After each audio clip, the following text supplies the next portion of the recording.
Table से उठा तूफान अब घर के हर कोने में सन्नाटे की शक्ल में पसर गया था। मेघा सोफे पर बैठी टीवी के चैनल बदल रही थी, मगर उसका ध्यान रिमोट से ज्यादा अपनी बेइज्जती पर था। शिखा अपने कमरे में बिस्तर पर लेटी फ्लैट टमी के लिए योगा पोज गूगल कर रही थी। अदिति बेचारी रसोई में बिखरे बर्तनों के साथ साथ बिखरे रिश्तों को समेटने की कोशिश कर रही थी।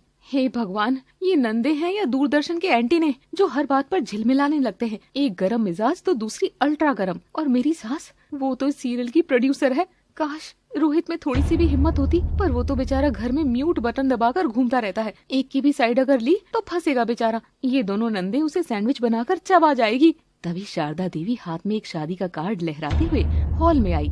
उनके चेहरे पर ऐसी चमक थी जैसे कोई प्रधानमंत्री नई योजना का ऐलान करने जा रहा हो। सुनो भाई, सब कान खोलकर सुनो। मेरे दूर के मामा के पोते की शादी आ गई है अगले महीने। पूरा खानदान आएगा। अब मैं ये तो बिल्कुल बर्दाश्त नहीं करूंगी कि लोग मेरी बेटियों और बहू को देखकर कहे कि इनके घर में फैशन का अकाल पड़ा है। अपने चमचमाते कपड़े तैयार कर लो अब। तो क्या करें मम्मी, रैंप वॉक करें? दूर के रिश्तेदार हैं, दूर ही रहें तो बढ़िया है। हाँ, दूर तो रहना चाहिए। अब 120 तरह के खाने के आइटम वाला बूफे लगेगा तो मेरी तो सेहत खराब ही हो जानी है ना। रहने ही देते हैं, जाना मैं मना कर देती हूँ। क्या 120 तरह के पकवान? मुझे जाना है मम्मी। जैसा भी है दूर पास क्या, आखिर रिश्ते तो रिश्ते होते हैं ना, निभाना ही पड़ेगा ना। देखा, ऐसे आता है ऊंट पहाड़ के नीचे। ऊंट नहीं मम्मी, हाथी कहो इसे। हाथी? ऊंट जैसी गठीली काया भी है क्या? वैसे मोटी रैंप वॉक मुझ जैसे स्लिम लोगों के लिए होती है। तुम रैंप पर चलोगी तो फ्लोर ही पाताल में चला जाएगा। अरे भाभी हंसो ना, दो ताली। बेचारी अदिति एक ननद को खुश करती तो दूसरी तुरंत मुंह फुला लेती थी। चिढ़ा ले चिढ़ा ले चिढ़ा ले मुझे। अभी से सब मिठाइयाँ नजर आ रही हैं। गुलाब जामुन, चमचम रसमलाई, काजू कतली, मालपुआ, इंद्राणी, फिरनी, ओह कलाकंद भी तो होगा। कब जाना है शादी में? जल्दी बताओ, जल्दी बताओ। अच्छा, बत्ती सी बाद में दिखाना। पहले कपड़े तो डिसाइड करो। कल हम सब शॉपिंग पर चलेंगे।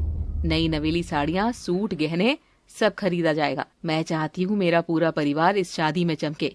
मैं नहीं जा रही कहीं, मेरे पास ट्रक भरकर कपड़े हैं। ट्रक तो है, पर उस ट्रक का टायर तू ही है। कपड़ों को भी तो सांस लेने की जगह चाहिए। क्या पता पुराने कपड़े अब तुझे आते भी हैं या नहीं। मम्मी सही कह रही दीदी, वैसे भी तेरे साइज का मॉल में मिलना थोड़ा मुश्किल है। भाभी आप दीदी के लिए ऑनलाइन देख लेना, प्लस साइज सेक्शन में अच्छे प्रिंट्स मिल जाते हैं आजकल। ओए फैशन टीवी की चौधराइन, मैं कहीं से भी प्लस साइज नहीं लगती। हट्टी कट्टी पंजाबी कुड़ी हूँ मैं। और तेरे साइज का तो बच्चों के सेक्शन में भी मिल जाएगा। जाकर डायपर के साथ ट्राई कर लेना, सुखड़ी। हाँ बस दीदी शांत हो जाइए। और शिखा तुम भी बस करो, हम सब साथ चलेंगे, खूब मजा आएगा। हाँ, कल सुबह 11 बजे सब तैयार रहना। जिसे नहीं चलना वो घर पर बैठकर जाले साफ करे। अगले दिन शारदा देवी की तानाशाही के आगे सब मॉल जाने के लिए तैयार थे। वे शहर के सबसे बड़े और महंगे शोरूम में से शिखा ने एक स्लीवलेस पतली सी डोरी वाले ब्लाउज के साथ नेट की साड़ी उठाते हुए कहा, वाओ मम्मी, सी दिस, है ना क्लासी? ये मरमेड कट मेरी फिगर को कितना कॉम्प्लीमेंट करेगा। उफ, सब मुझे देखते रहेंगे। हाँ मेरी परी, तू तो कुछ भी पहन ले, लगती ही हीरोइन है। दीदी आप कुछ कॉटन का सूट देखिए, फुल स्लीव्स में, वो थोड़ा ग्रेसफुल लगता है और सब कुछ कवर भी हो जाता है। मुझे कुछ कवर नहीं करना। मैं क्या कोई अंडर कवर एजेंट हूँ? मैं तो वो पहनूंगी जिसे देखकर तेरी आंखों में मोतियाबिंद आ जाए। मैं भी यही मरमेड वाली साड़ी ही पहनूंगी। भैया इसमें वो सबसे चटक और भड़कीला रानी कलर दिखाना। मगर ये तुमको कैसे फिट होगा? ये बैकलेस है और तुम्हारी पीठ पर तो MRF के बड़े बड़े टायर निकले हुए हैं। मेघा शिखा की बात सुनकर भड़क जाती है और इस ड्रेस को पहनना चैलेंज ले लेती है और ट्राई करने के लिए चेंजिंग रूम में घुस जाती है। इस शिखा की बच्ची को तो मैं आज दिखा कर ही रहूंगी कि 0 फिगर ही सब कुछ नहीं होता, O फिगर भी कुछ होता है। हाँ, मेघा जैसे तैसे उस ड्रेस में घुसने का ट्राई करती है और फंस जाती है। उसका भारी भरकम पेट तो कभी भारी पीठ पर कपड़ा फंस गया था। ये देखा तो अदिति को जोर से आवाज लगाती है। अदिति मेघा की आवाज सुनकर थोड़ी दौड़ी दौड़ी चली आती है, चेंजिंग रूम के पास जाती है। ये देखकर शिखा हंस रही थी। लगता है मोटा हाथी फंस गया।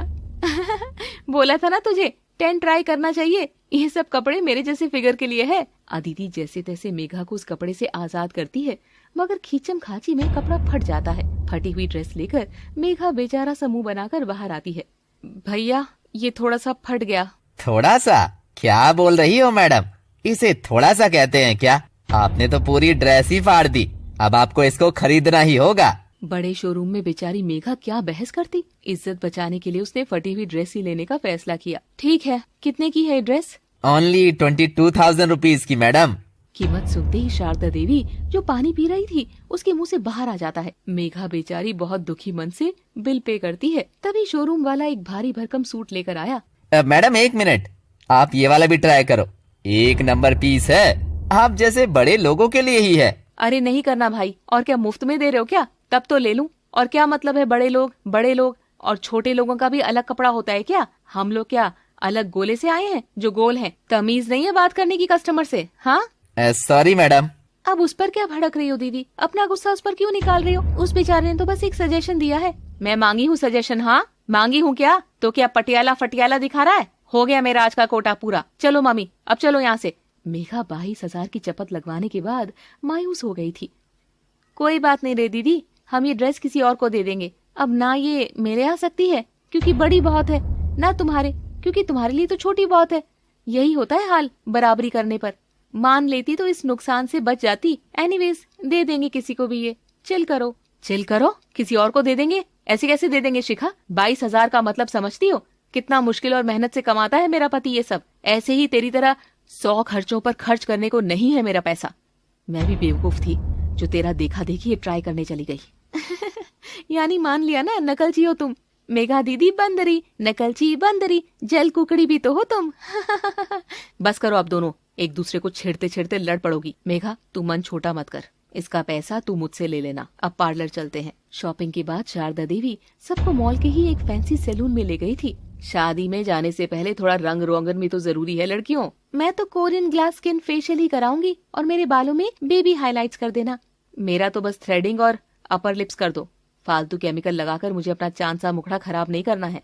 हाँ दीदी, आप फेस स्लिमिंग वाला फेशियल क्यों नहीं कराती? उससे आपकी चबी चीक्स थोड़े कम हो जाएंगे। ओए ब्यूटी एक्सपर्ट, मेरे गाल चबी नहीं क्यूट है और मुझे इन्हें स्लिम कराने की कोई भी जरूरत नहीं है। तेरे गाल देख, पिचक्कर अंदर धस गए हैं जैसे किसी ने वैक्यूम क्लीनर लगा दिया हो। हाँ मम्मी जी रोको ना दोनों को, कैसे लड़ रही हैं दोनों? लड़का रही हैं, ये तो बात कर रही है बस। तू मेरी बेटियों की ज्यादा चुगली मत कर बहू, समझी? ब्यूटिशियन और बाकी ग्राहक उन दोनों को ऐसे देख रहे थे जैसे कोई लाइव टीवी सीरियल चल रहा हो। अदिति ने शर्म के मारे अपना चेहरा एक मैगजीन के पीछे छुपा लिया। बस करो शिखा, मेघा तुमसे बड़ी है, सही गलत ना सही तो बड़ा छोटा ही देख लो ना, बस चुप हो जाओ। अदिति ने जब मेघा की साइड लेकर बोला तो मेघा इतरा जाती है और शिखा अदिति से भी चिढ़ जाती है। अब घर लौटते हुए गाड़ी में पूरी तरह खामोशी थी।